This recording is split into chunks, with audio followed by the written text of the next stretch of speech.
This is Jim Hosking. Jim is the director of The Greasy Strangler, and you are listening to Without Your Head. Welcome to the Station of Decapitation Without Your Head. I'm Nasty Neal, and I'm joined by Joe David Walters, Oinker of The Greasy Strangler for Greasy Week here on Without Your Head. How you doing? Yeah, good. How about yourself? Pretty good. Yeah, I'm happy to be talking to yourself. Now, I just have to ask, what did you think when you heard the name Greasy Strangler? Well, yeah. I mean, Jim Hosking's a good friend of mine, so the name had been around way before it seemed likely that anything would ever come of it. And then I knew that they had written the script and that it was just one of sort of an arsenal of scripts that he kind of carried it around. And when it came to be that was the one that ended up being the first movie that Jim would make, I was a little bit surprised, but I sort of knew what to expect. Yeah. Well, why surprised? Did you just think it was too odd? Well, no, I just expected, his debut film to maybe be something that, like, horror was just kind of outside of the box, really. It always had been sort of more about odd characters and sort of unusual scenarios that he likes to explore, but horror hadn't really become a thing, even though I know he had joked around with it a couple of times. But we had worked on a script together quite a long time ago called Pazzo, which was being pitched as like the first film because we went with our short film Renegades to Sundance now, I think nearly 7 years ago. And that was both of our first trips out there. And that was when people sort of started sniffing around. But of course, it turns out to be much more difficult to make a feature than it is than it would seem, you know. Yeah.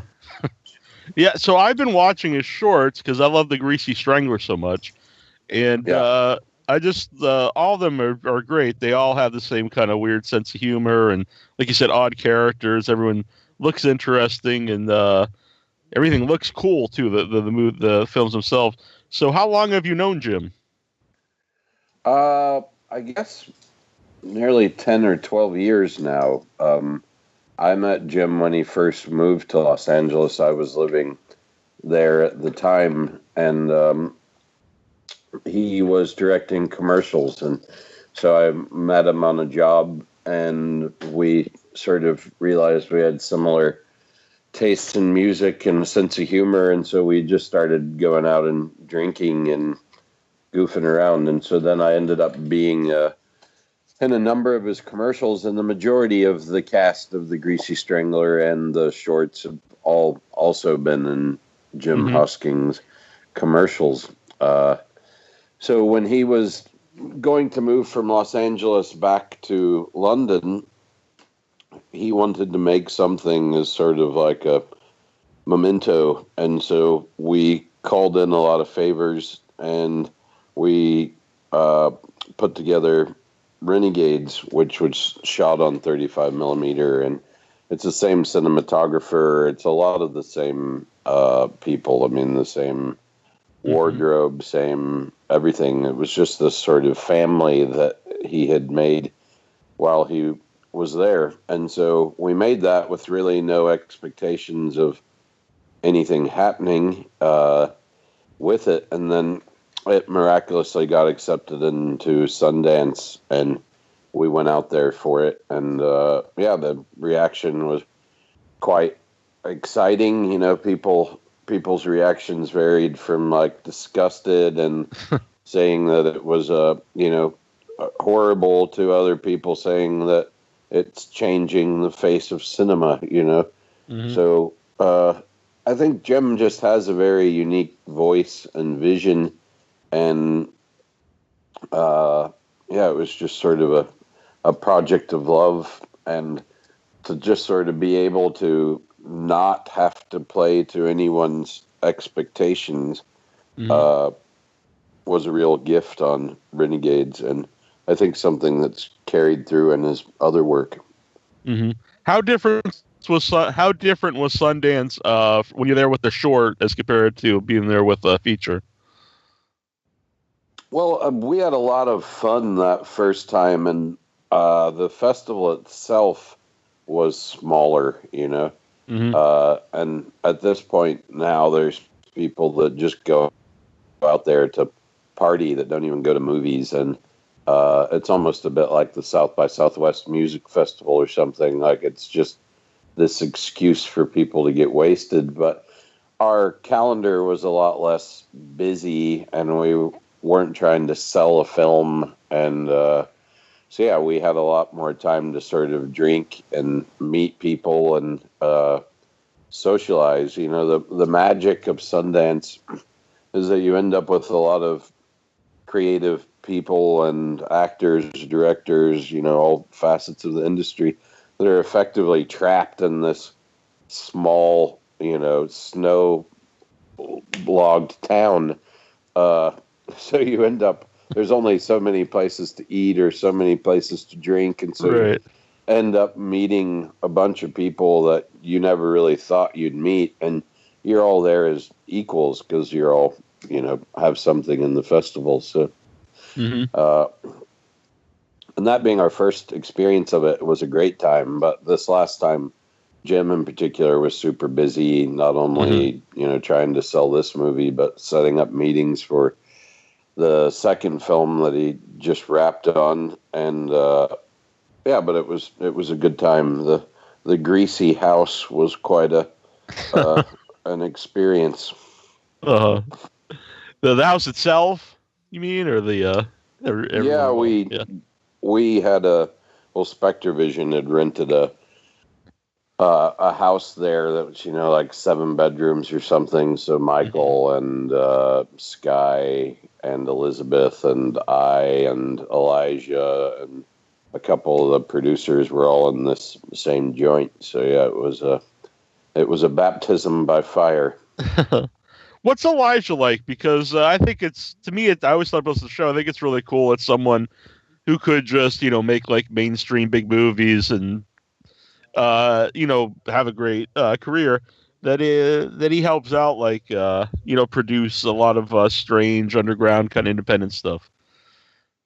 Oh yeah, I mean, I've known Elijah for a number of years, and I've never seen Lord of the Rings or anything. So to me, he's just a dude. But it's, you know, pretty shocking when you walk down the street with him. Just, you know, this horrible phenomena of people that just feel they can grab a selfie with anyone. You know, you end up feeling a bit protective of him because, you know, I don't think of him like as a superstar or anything, but people freak out when he comes in the room. But he's just a super normal, sweet guy, you know, and I think he does all this because he's just super interested in the entire craft of filmmaking, you know, and you discover one part of it as an actor, and then you discover another thing when you go into production and sort of overseeing the slew of details. And, you know, I'm sure that eventually he'll end up directing something himself. Now, you know, several of the people were in Renegades, like yourself and Sky, and at least Sal, who plays Ricky Prickles. Was like Oinker specifically written for you, or was it just known that you'd be in this somehow? Well, yeah, Jim effectively said, read the script and any part you want is yours. And I read it and I said, well, I'm Brayden. And he said, well, I'm a bit shocked by that. And he said, you know, I don't know who we could get to play your dad if it was you as Brayden, because he'd already sort of I think he'd had Sky in mind the whole time. But so then I did audition for Brayden, and actually my real dad auditioned for That's the part cool. of Michael. Yeah. So that would have been a completely different film. But yeah, so it ended up going that way because it just did. My dad had acted quite a lot in the past, but hadn't in 30 or 40 years, and it just didn't end up right. And Michael is, of course, amazing, and so then when I looked through the rest of the script, Oinker just sort of stuck out. So there I became Oinker. Yeah. I assume you always were going to wear a pig nose since the name was Oinker, but do you have any idea where that came from? Is just something, bizarre for the movie? I had asked Jim a bit about that, and I think he had just seen a photo of a guy wearing a pig's nose and sort of thought it was funny. But the character is originally written as an Australian, and he wanted me to do an Australian accent, and I live in London now, and I don't even audition here with an English accent, though I can kind of do one, but I don't really agree with actors kind of pretending to be an Englishman or even an Englishman pretending to be an American, because they just don't ever seem to really nail it, And for me, I always have a problem with getting beyond their dialogue thing. So I begged and pleaded with Jim to not make him Australian, even though I tried to work on it as an Australian thing a bit. And then when we finally got onto set, and he was like, "So what is your voice going to be?" And I said, "I'm not going to tell you." And so we didn't. He didn't see what Oinker was going to be until that first take, which is the scene where I walk down the street and meet Brayden, and then we say we're all going to go to the horror house or whatever that evening. Yeah. Well, two things there actually, because I'm from Massachusetts, so I understand about the accent. Anytime I see a Boston accent in a movie, it's usually so over the top. It's just it's very annoying, even in like real big movies. And like it's actually one of my problems with The Departed is the accents are very bad. And horror house, because I do the horror show, and so often I tell people, I'll be going to a horror convention, and they totally think I'm saying something else. And just look at me like, you got to take it easy with those R's. Yeah. Like, I knew you were a little shady anyway, but I didn't know you were into that. So when I talked to Michael, he said his favorite death scene was actually killing you. And I think that's because he actually strangled me. It was pretty grueling. But that scene is, and I think that there is an actual cut that's going to come out maybe on this Australian DVD or whatever, but there's a cut that's over 2 hours, and but that death scene is actually probably almost twice as long. There's just a whole bunch of dialogue in the midst of being strangled, so it was quite a lot of work to be strangled and speaking and dying and coming back to life and all that. How long did it take to film that scene? I can't really recall. I mean, a couple of hours maybe, because they film like a wide shot, and they film a tight, and then they go around and film Michael just strangling, and so there's all sorts of coverage on it. But we didn't do that many takes of the really grueling bits. Mm-hmm. The shot when he sticks his finger in your nose, I assume that's with done after, but like how is that filmed? Yeah, it's all filmed in the same thing. Basically, they just blacked out my nose, and I have a friend here in London named Tom Proctor who works for a company called Double Neg, and they do special effects on, huge films like, I don't think they did Star Wars, but they do, Superman, Tom Cruise, all sorts of huge, big budget things. And I knew a couple of my friends from the States that had come over and were working for that company. And Tom was a big fan of Jim Hosking stuff because he'd seen Renegades and watched the rest of the shorts and always wanted to find a way to work together. And though there wasn't much money on this project, Tom took it to his senior people there and pitched it because the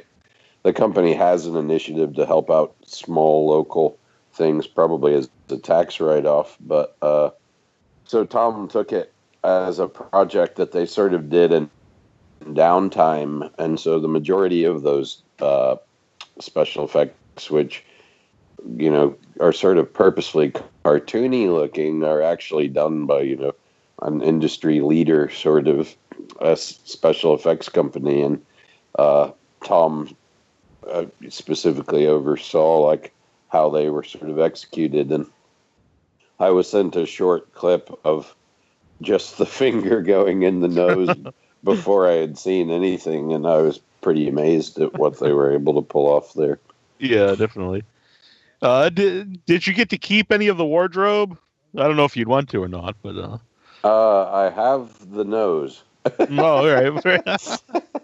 I always try to keep like something from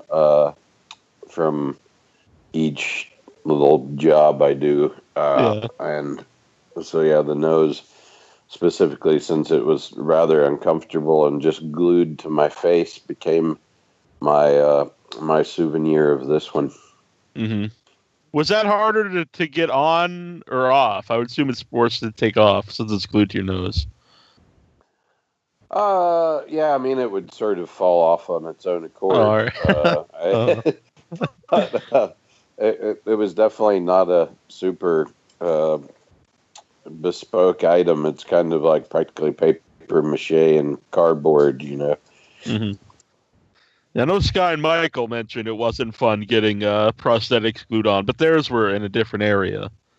So yeah, and the greasy suit in particular was a real thing. That they used some sort of stuff that was like a icy hot kind of thing, so it was like quite cold. I can't remember the name of it that they covered Michael in, and he was a trooper, though. He'd sit around in that thing for extended periods of time.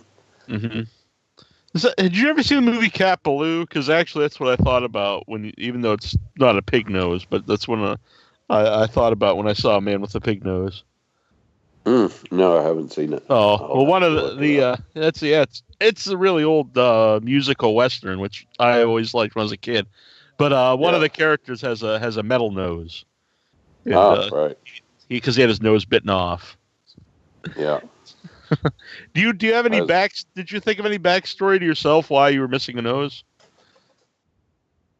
No, I tried not to get too deep into it, but I assumed my little bit of backstory just was that, he was sort of a loner, partier, and probably did some sort of evil drug that had corroded his nose, and he still kept the party alive by renting his disco shoes and dressing in his provocative manner. But he was taken out of the party circuit and now forced to hang out with Ronnie and Big Brayden. Mm-hmm. So when you see the finished movie and the music's added and it's edited, how it's edited and everything, what did you think about it? And was it different than what you thought it would be from the script? Yeah, during shooting, I couldn't really imagine what was going to happen, because the acting style is very unique, to say the least. So it was hard to imagine it assembled. And I live, in London, as does Jim, so I see him quite often, and I know how long he was working on the edit, and that it was a bit of a struggle. And I kept asking to see it, and he had initially said he was going to show me, and then they kept having screenings, and then he said, I think you should just wait and see it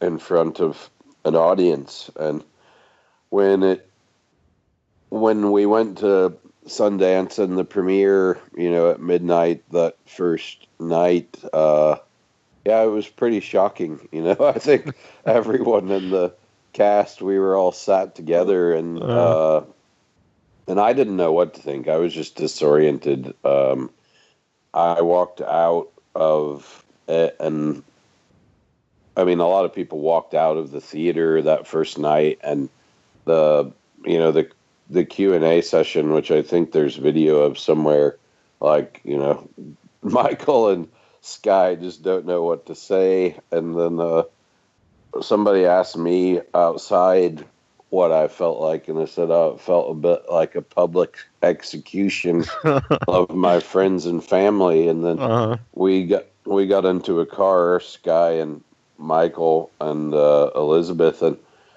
everyone was just silent, which is not really typical of that lot.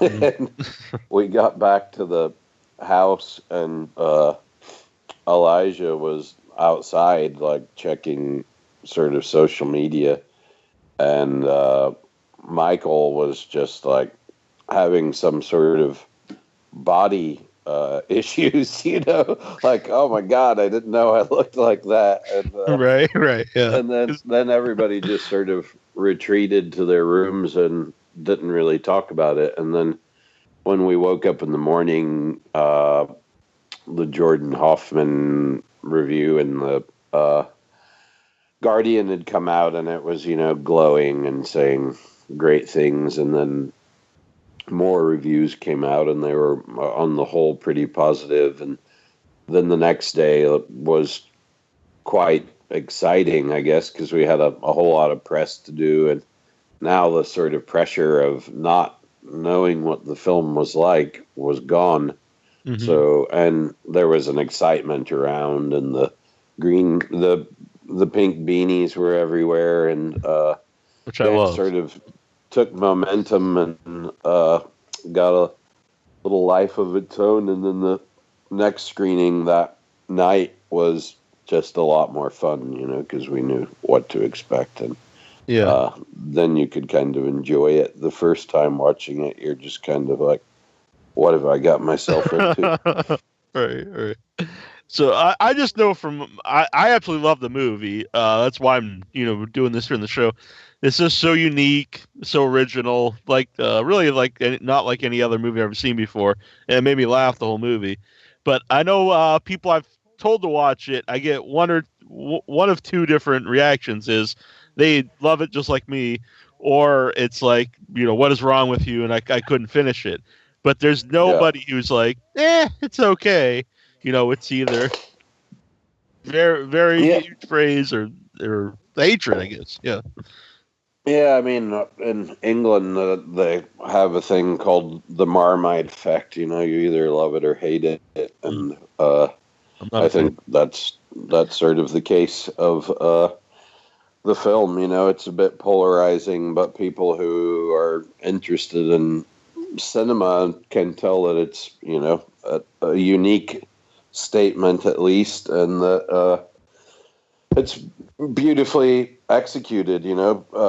Technically there's nothing that can really be flawed with it, and it's just like, how far are you willing to push your acceptance of characters and story, and the absurdity comes from the content. Mm-hmm. And I'm glad you said technically, because even just there's some great shots in the movie. Well, pretty much the whole movie, but the movement of the camera and the whole cinematography of the film. It's more than just the silliness. Yeah, Martin Tedden, who's the cinematographer, had worked with Jim on a bunch of things, including commercials and Renegades and Crabs. And I think if you look at Renegades, like, that sort of opening sequence of shots is quite reminiscent of the opening sequence of shots of the Greasy Strangler, and it's very much a part of the identity of the film. And at the time that we went to Sundance with Renegades, like, everybody had this handheld jerky camera, digital thing in the shorts program, at least. And we were very static and just sort of more almost traditionally shot, and that's shot on 35 millimeter film. So it's very sort of studied in its composition, and it's always, beautifully put together. Mm-hmm. Greasy Strangler wasn't shot in 35 millimeter, was it? No, I believe that's shot on the red camera or whatever, even though there was a decent budget on it, I don't think much is shot on 35 mil these days. Yeah. Just, you seem like you're a fan of film. What's the importance of 35 millimeter? I'm just a fan of, I guess, obsolete and analog technologies. There's just a beauty to the fact that the more the film plays, the more flaws become inherent in it. A scratched frame or some dust, or there's just all these things that are missing in these sort of perfect high resolution images. And there's magic in the grading, there's magic in the development, there's just and it's also each take just sort of seems to have more weight because you can't go and redo it. Right. It's literally in the can. And so quite often, specifically on Renegades, even if we wanted to do another take, we couldn't, because we still needed to use that film for, a different shot. So it just sort of ups the heat, I guess, so you kind of have to bring your game, and you're much less likely to, just in the middle of a take, go, oh, hey, can we start over? Right. Yeah. And just watching movie in 35 millimeter, just to say, we're lucky to have some cool theaters in Boston that still show movies in 35. Like the Coolidge shows every weekend. They have midnight movies and show a lot of older stuff in original 35. Yeah. And there's really nothing like, even if you've seen a movie a million times, there's nothing like seeing it on the big screen, like how it was originally meant to be seen. Yeah, I mean, it's like, I guess it's a bit like the vinyl CD thing. There's you could listen to the latest remastered version, or you could listen to how it was actually released in 65 or something. And to me, the more authentic experience is the way that it came out when it came out, Yeah. You mentioned the pink beanies, which I thought were amazing, and I was very happy because one of our listeners, Jason Mitten, so I have to give him a nice shout out here. He sent me one. I was ecstatic to get one. Do you still have your pink beanie? Yeah, I think I have. I have more than one. Not that the world needs to know that, but I'll be coming to get it now. Yeah, you have to keep it locked away. I was sent back with two for somebody, and somebody never got theirs.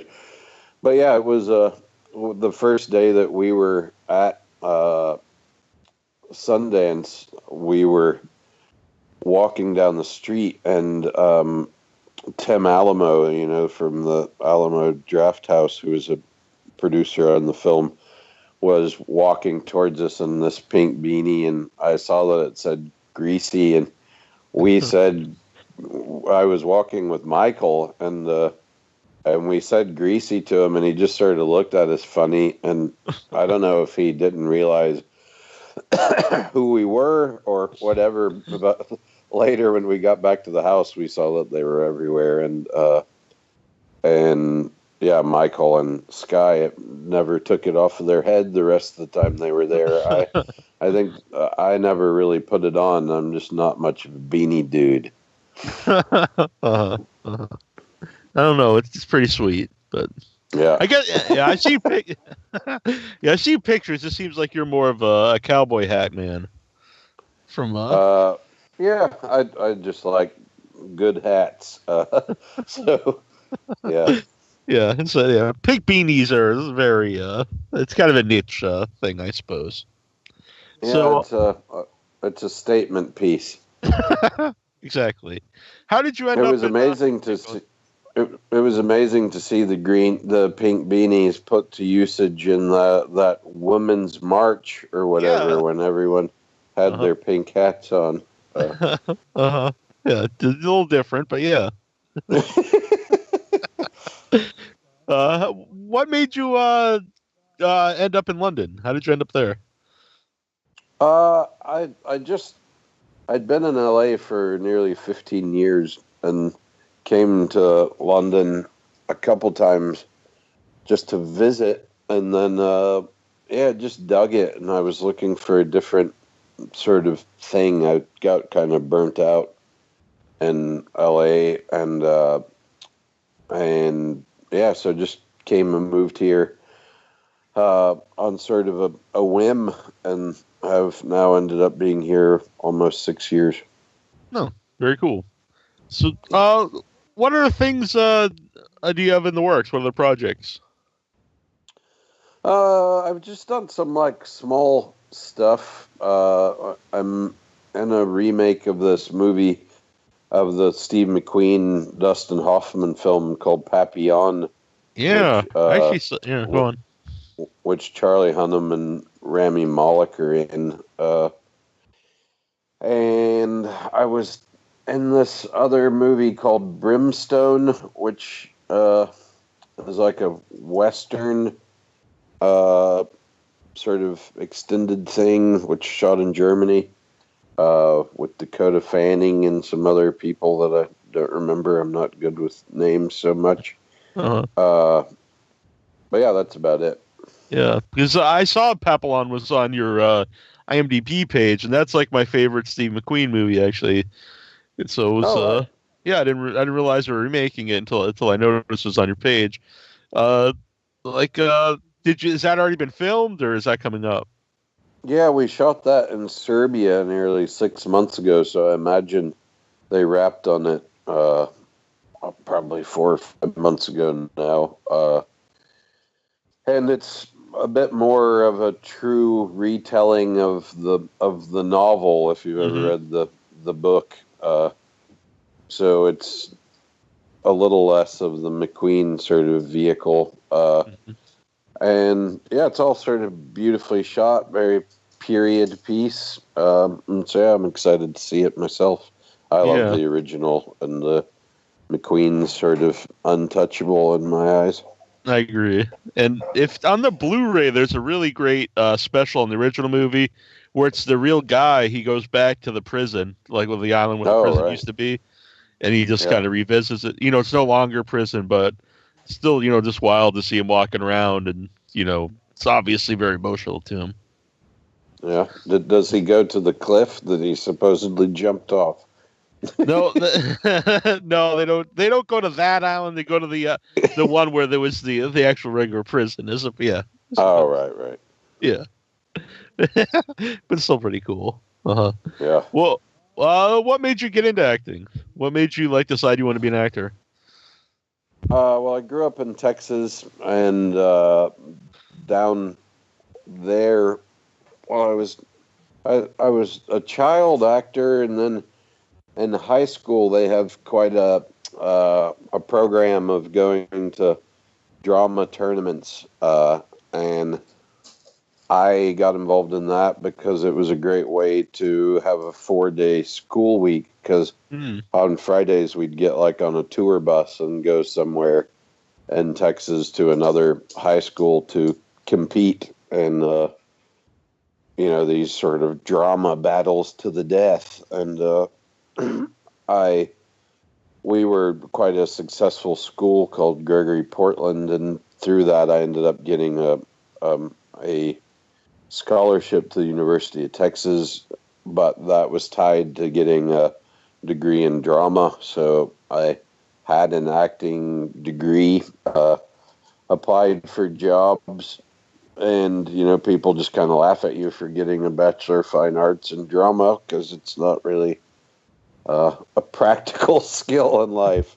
Right. And so I just moved to Los Angeles because I knew that there is acting work there, but I never really set out or dedicated myself solely to pursuing acting as like the full-time thing, because I just saw it sort of consume too many people's lives out there, so I had an agent and I auditioned. My main source of income was doing television commercials, which is how I came to Hosking. And now these days I'm not really interested in doing commercials and just sort of occasionally audition for little film bits. Mm-hmm.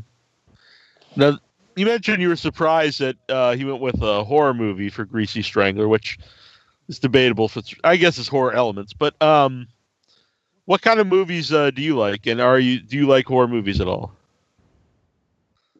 I don't. Yeah, I mean, I'm sort of a basic consumer. I like blockbuster films sometimes, but I like little independent things as well. Mm-hmm. I really love documentary filmmaking because I guess in the same respect that I like biographies more than novels, it just seems more interesting to me. But I love, old films. I'm a huge student of Buster Keaton and Brando and McQueen and, all the sort of these actors that were able to create a persona that went along with their careers, which I don't think really happens anymore these days. I guess some people are rabid fans of Ryan Gosling, but I'm certainly not in those ranks. Is there any horror movies you do like? I'm just trying to think of anything that comes right to mind. Nothing's really jumping out at me at the moment, though. No problem. And I guess the classic sort of slashers like Friday the 13th and all those, that you grew up with when you were actually scared in the cinema are good. And then sort of psychological thrillers, a la Hitchcock, I guess. Yeah, you can't beat Psycho. But yeah. So how can people find you? Like not in London where you're living, but if they want to follow you online. Well, yeah, during the sort of shooting of, during Sundance and all that, my Twitter handle was my name is Oinker. But after the movie has now come out and promotional activities are done, I'm just listed on there as my name, which is Joe David Walters. There is still a lingering My Name is Oinker Instagram account that has some photos from the Sundance era. And I guess you could, I think on my Twitter page, it also links to IMDb if you happen to be interested in seeing what else you could see. Yeah. And what was Serbia like? Really amazing, actually. It's a beautiful place and just amazingly cheap. The economy, I guess, is still not that great, even though it's on its way back. So, the food was amazing. The people were amazing. Very friendly. I would recommend anyone going there. Okay, very cool. And would you like to work with Jim again?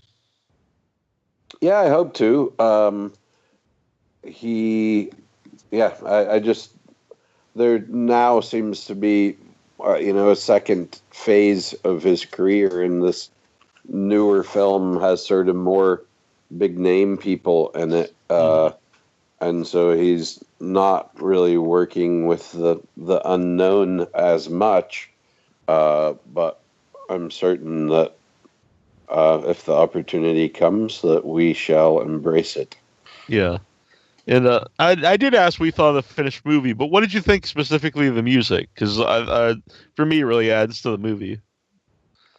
Yeah, I only got to know Andrew at Sundance, even though he lives here as well. Was supposed to meet up with him and Jim a couple times before the before the premiere happened, and I've seen him once or twice since we're back. But yeah, it's amazing. It's really fun, and I'm into the sort of analog synth stuff, and I think he really created a whole nother world there. Jim was having quite a struggle trying to find the right soundtrack to it from stuff that already existed, and Andrew came through with a masterpiece in a very short period of time. Yeah, because I think it's a good contrast. It's weird because I think it fits, but it's also contrasting because you're watching like a lot of horrible stuff going on, but then you have that kind of quirky music, and it just makes it seem more fun. And I don't know, it just really adds to the whole movie. I dig it. Yeah, did you get the pink vinyl? I did not. I did not get the pink vinyl. I don't have a record player. But no. Yeah, it might be a reason to get one, but no, it's worth it. Worth it just for the cover art alone. You get a big nude photo of Michael in the car wash. Oh, excellent! Which that's my screensaver. No. But it is pretty awesome scene, and I love all the repetition in the movie. Actually, like some of the lines, and seeing the car wash over and over, and all that stuff really works. Just I love the Greasy Strangler. But great. Have you had a chance to speak with Jim yet? I have not. I would love to, but I'll try to. I tried a few weeks ago, but I think he was actually filming his new movie when I tried, because I believe Sky was working on it. But yeah, I've had just about everyone from the movie on, but yeah, we need to get Jim on the show. Yes, sir. I think he's got a slight window of downtime, so be ardent in your pursuit. All right, very cool, very cool. And I mentioned I showed the movie to my co-host Annabelle, who couldn't be here today, and I was really worried that she would be like, "Oh my God, like why do you like this movie so much?"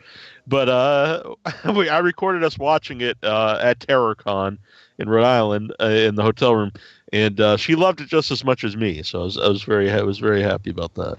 Or else I would have had to replace her. Yeah, that's comforting.